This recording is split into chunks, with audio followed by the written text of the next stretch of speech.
नमस्ते दोस्तों, बरसात की एक अंधेरी रात थी।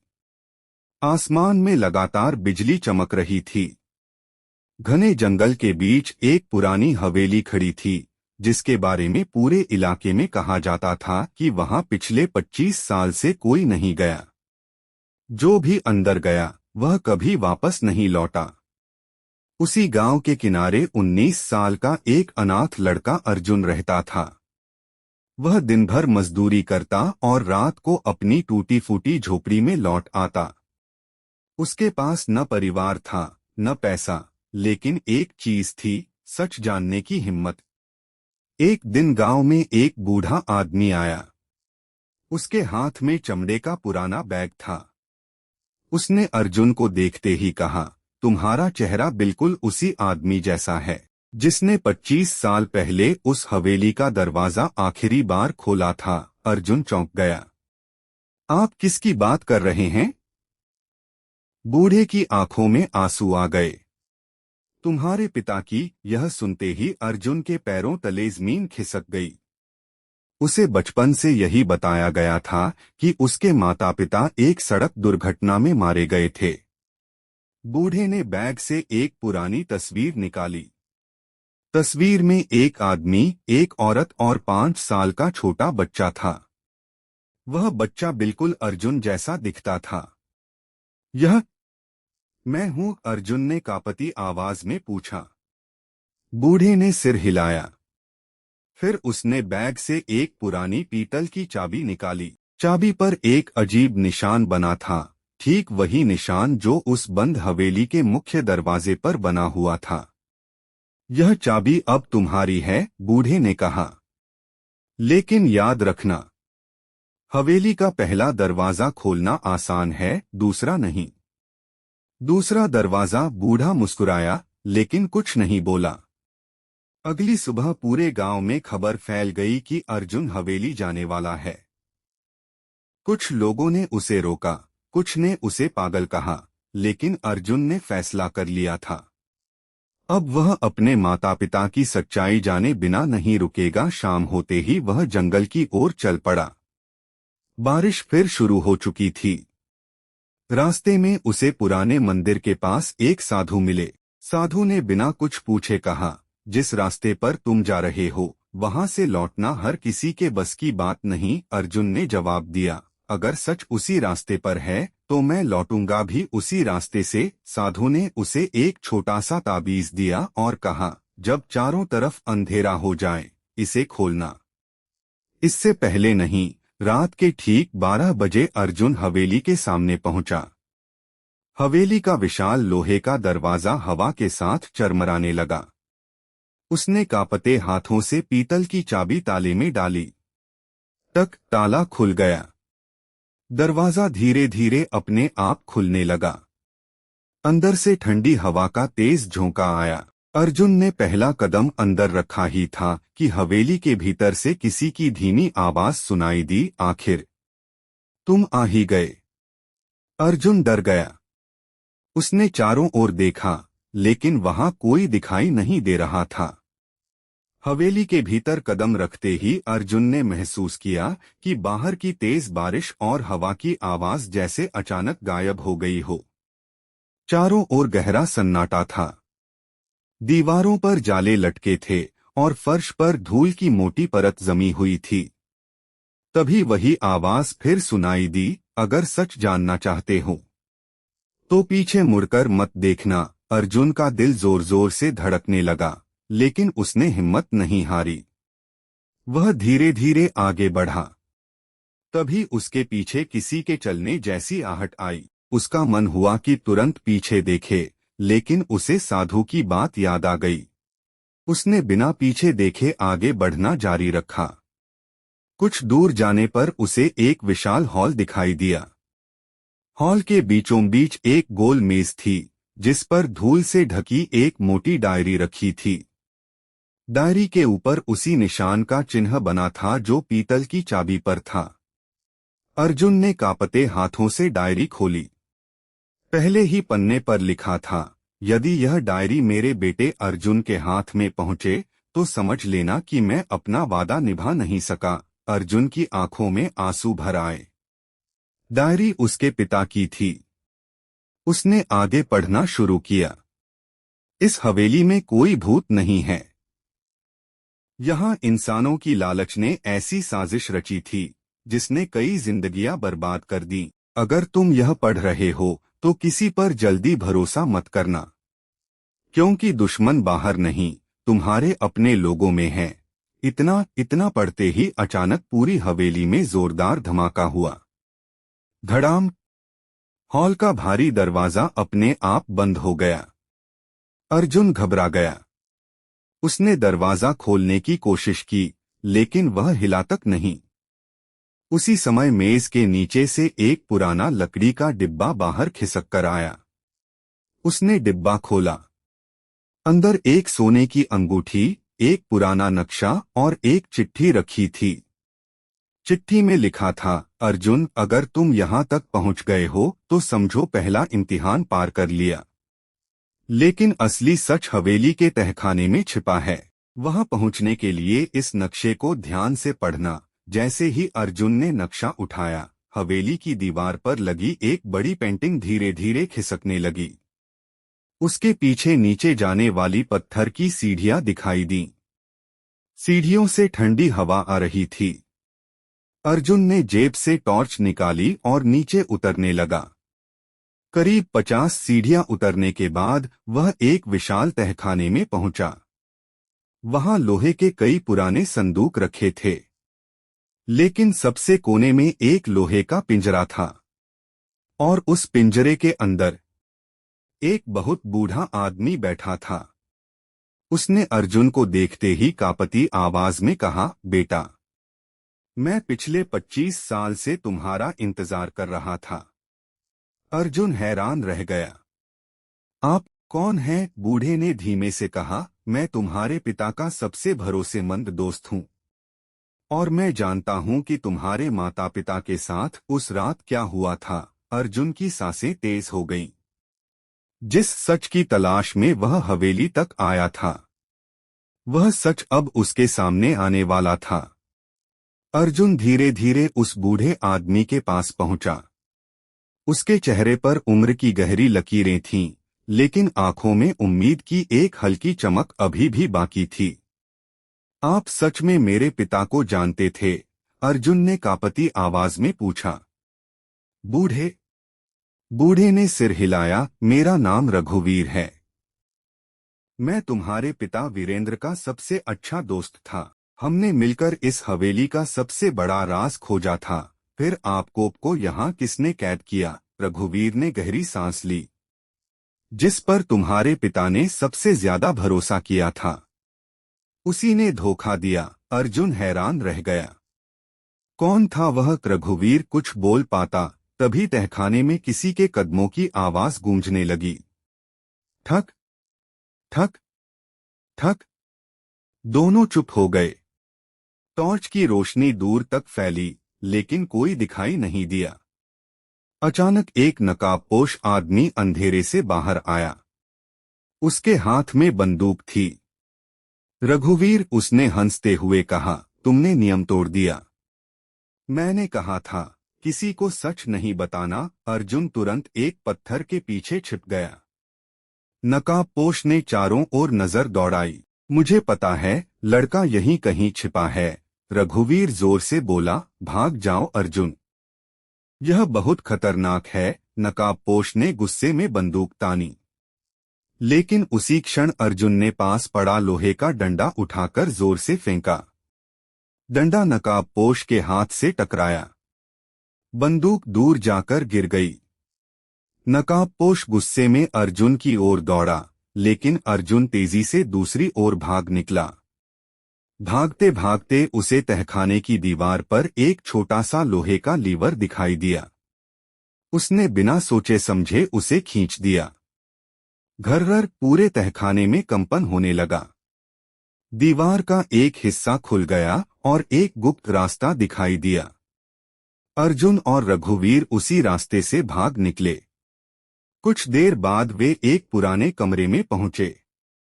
कमरे के बीचों बीच लकड़ी की एक बड़ी मेज थी। उस पर गांव का पुराना नक्शा फैला हुआ था। रघुवीर ने नक्शे पर उंगली रखते हुए कहा, देखो अर्जुन, यह हवेली सिर्फ हवेली नहीं है, इसके नीचे सुरंगों का पूरा जाल है। इन्हीं सुरंगों के जरिए सालों तक अवैध खजाना और कीमती सामान छिपाकर रखा जाता था। अर्जुन ने पूछा, लेकिन मेरे माता पिता? रघुवीर की आंखें भर आईं। तुम्हारे पिता ने इस पूरे गिरोह का सच जान लिया था। वह सबूत लेकर पुलिस तक पहुंचने वाले थे, लेकिन उससे एक रात पहले उन पर हमला हुआ। तो उनकी मौत दुर्घटना नहीं थी? रघुवीर ने धीरे से कहा, नहीं, वह एक सोची समझी साजिश थी। अर्जुन की मुट्ठियां भींच गईं। उसी समय मेज के नीचे से एक पुराना धातु का बक्सा दिखाई दिया। उसके ऊपर लिखा था, इसे केवल वीरेंद्र का बेटा ही खोले। अर्जुन ने कांपते हाथों से वही पीतल की चाबी निकाली। जैसे ही उसने ताले में चाबी घुमाई, तक बक्सा खुल गया। अंदर अंदर एक पुरानी डायरी, कुछ तस्वीरें और एक छोटी सी धातु की चिप रखी थी। रघुवीर ने चिप को देखते ही घबराकर कहा, अर्जुन, यही वह सबूत है जिसके लिए इतने लोगों की जान गई। लेकिन तभी कमरे के बाहर किसी ने जोर से दरवाजा पीटना शुरू कर दिया। धड़ाम धड़ाम, और एक भारी आवाज गूंजी। अर्जुन, अब दरवाजे पर लगातार जोर जोर से चोट पड़ रही थी। धड़ाम धड़ाम धड़ाम, लकड़ी का पुराना दरवाजा टूटने ही वाला था। रघुवीर ने जल्दी से कहा, अर्जुन, डायरी और चिप अपनी जेब में रखो। अगर ये दुश्मनों के हाथ लग गई तो तुम्हारे माता पिता का बलिदान बेकार हो जाएगा। अर्जुन ने तुरंत दोनों चीजें जेब में रख लीं। अचानक कमरे की पिछली दीवार धीरे धीरे खिसकने लगी। उसके पीछे एक संकरी सुरंग दिखाई दी। दोनों बिना समय गवाए सुरंग में घुस गए। कुछ ही सेकंड बाद धड़ाम, दरवाजा टूट गया। नकाबपोश और उसके 5 आदमी कमरे में घुस आए। उन्होंने चारों ओर देखा, लेकिन अर्जुन और रघुवीर गायब थे। नकाबपोश गुस्से से चिल्लाया, पूरी हवेली की तलाशी लो, वह लड़का किसी भी हाल में जिंदा नहीं बचना चाहिए। उधर सुरंग बहुत लंबी थी। कई मिनट तक चलते रहने के बाद अर्जुन और रघुवीर एक पुराने मंदिर के नीचे बने गुप्त कक्ष में पहुंचे। वहां दीवार पर एक बड़ा चित्र बना था। चित्र में अर्जुन के पिता वीरेंद्र, रघुवीर और एक तीसरा आदमी साथ खड़े मुस्कुरा रहे थे। अर्जुन ने पूछा, यह तीसरा आदमी कौन है? रघुवीर कुछ पल चुप रहा, फिर बोला, यही वह आदमी है जिसने हम सबको धोखा दिया।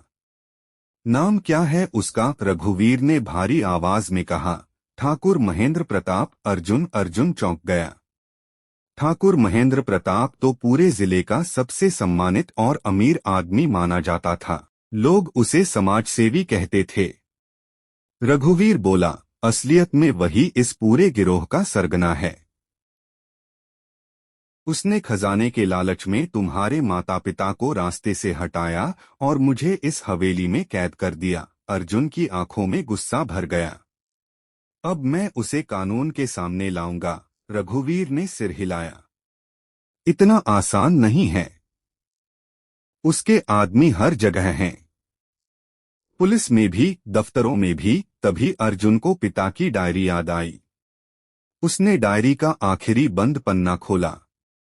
अंदर एक नक्शा बना था और नीचे लिखा था, अगर यह पन्ना तुम्हें मिले तो समझो आखिरी सबूत नीलकमल कुएं के नीचे छिपा है।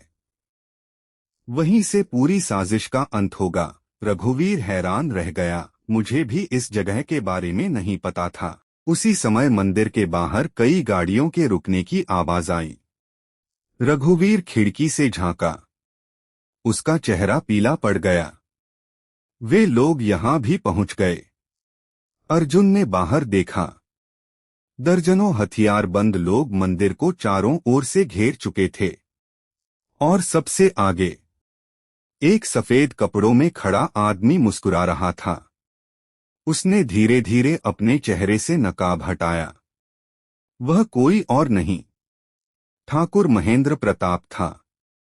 वह जोर से हंसते हुए बोला, अर्जुन, तुम्हारे पिता 25 साल पहले हार गए थे। अब तुम्हारी बारी है। अर्जुन ने अपनी जेब में रखी चिप को कसकर पकड़ लिया। उसे समझ आ गया कि अब यह सिर्फ अपने माता पिता की सच्चाई जानने की लड़ाई नहीं रही, यह न्याय और अन्याय के बीच की अंतिम लड़ाई बनने वाली थी। मंदिर चारों ओर से घिर चुका था। बाहर हथियारबंद लोग खड़े थे और उनके बीच ठाकुर महेंद्र प्रताप आत्मविश्वास से मुस्कुरा रहा था। अर्जुन, उसने ऊंची आवाज में कहा, चिप मुझे दे दो। मैं तुम्हें और रघुवीर को जिंदा जाने दूंगा। रघुवीर ने धीमे से कहा, इसकी बातों पर कभी भरोसा मत करना। अर्जुन ने बिना जवाब दिए मंदिर के अंदर चारों ओर नजर दौड़ाई। तभी उसकी नजर भगवान शिव की विशाल मूर्ति पर पड़ी। मूर्ति के नीचे एक छोटा सा चिन्ह बना था, वही चिन्ह जो पीतल की चाबी पर था। अर्जुन ने चाबी उस चिन्ह में लगाई। घर्रर, मूर्ति धीरे धीरे एक तरफ खिसक गई और नीचे जाने वाली पत्थर की सीढ़ियां दिखाई देने लगीं। जल्दी, रघुवीर बोला। दोनों सीढ़ियां उतर गए। ऊपर से मूर्ति फिर अपनी जगह आ गई। नीचे एक लंबी सुरंग थी। दीवारों पर पुराने दीपकों के निशान बने थे। कई जगह सुरंग टूट चुकी थी, लेकिन आगे बढ़ने के अलावा कोई रास्ता नहीं था। करीब आधे घंटे बाद वे सुरंग से बाहर निकले। उनके सामने एक शांत जंगल था। जंगल के बीचों बीच एक पुराना गोलाकार कुआं दिखाई दे रहा था। उसके किनारों पर नीले रंग के पत्थर जड़े थे। रघुवीर ने आश्चर्य से कहा, यही है नीलकमल कुआं। अर्जुन ने कुएं के अंदर झांका। नीचे बहुत गहराई में हल्की सी रोशनी दिखाई दे रही थी। कुएं की दीवार से एक पुरानी लोहे की सीढ़ी नीचे जा रही थी। अर्जुन सावधानी से उतरने लगा। नीचे पहुंचते ही उसे एक छोटा सा पत्थर का कमरा मिला। कमरे के बीच में लोहे का संदूक रखा था। संदूक पर लिखा था, सच से बड़ा कोई खजाना नहीं। अर्जुन ने पीतल की चाबी ताले में घुमाई। टक, संदूक खुल गया। अंदर सोना या हीरे नहीं थे, बल्कि कई फाइलें, पुराने दस्तावेज, तस्वीरें और एक वीडियो रिकॉर्ड करने वाला पुराना कैमरा रखा था। रघुवीर की आंखें चमक उठीं। यही वे सबूत हैं। इनसे साबित हो जाएगा कि ठाकुर महेंद्र प्रताप ने अवैध कारोबार किया, तुम्हारे माता पिता की हत्या करवाई और कई निर्दोष लोगों को गायब कराया। अर्जुन ने कैमरा उठाया। कैमरे की बैटरी खत्म थी, लेकिन उसके साथ एक मेमोरी कार्ड सुरक्षित रखा था। तभी ऊपर से किसी के कदमों की आवाज आने लगी। ठक ठक ठक। अर्जुन और रघुवीर ने एक दूसरे की ओर देखा। रघुवीर फुसफुसाया, वे लोग हमारा पीछा करते हुए यहाँ भी पहुँच गए हैं। अचानक कुएं के ऊपर से ठाकुर महेंद्र प्रताप की आवाज गूंजी, अर्जुन, मुझे पता है कि तुम नीचे हो। अब तुम्हारे पास बचने का कोई रास्ता नहीं है। अर्जुन ने चारों ओर देखा। तभी उसकी नजर कमरे की दीवार पर बने एक और गुप्त दरवाजे पर पड़ी। लेकिन उस दरवाजे पर बड़े अक्षरों में लिखा था, जो अंदर जाएगा उसकी जिंदगी हमेशा के लिए बदल जाएगी। अर्जुन ने गहरी सांस ली। उसने दरवाजे का हैंडल पकड़ लिया और धीरे धीरे उसे खोलना शुरू किया। अर्जुन ने कांपते हाथों से गुप्त दरवाजा खोला। घर्रर, दरवाजा खुलते ही सामने एक लंबा पत्थरों का गलियारा दिखाई दिया। दीवारों पर पुराने दिए लगे थे। ऐसा लग रहा था जैसे वर्षों से कोई यहाँ नहीं आया हो। अर्जुन और रघुवीर सावधानी से आगे बढ़े। कुछ दूर चलने के बाद उन्हें एक छोटा सा कमरा मिला। कमरे के बीचों बीच एक लकड़ी की मेज थी, जिस पर धूल जमी हुई थी। मेज पर कई पुराने कागज, एक टूटी हुई घड़ी और एक तिजोरी रखी थी। तिजोरी के ऊपर लिखा था, अगर तुम वीरेंद्र के बेटे हो तो सच यहीं मिलेगा। अर्जुन ने पीतल की चाबी ताले में डाली। टक, तिजोरी खुल गई। अंदर एक पुराना ऑडियो रिकॉर्डर, कुछ तस्वीरें और एक पत्र रखा था। पत्र पर उसके पिता की लिखावट थी।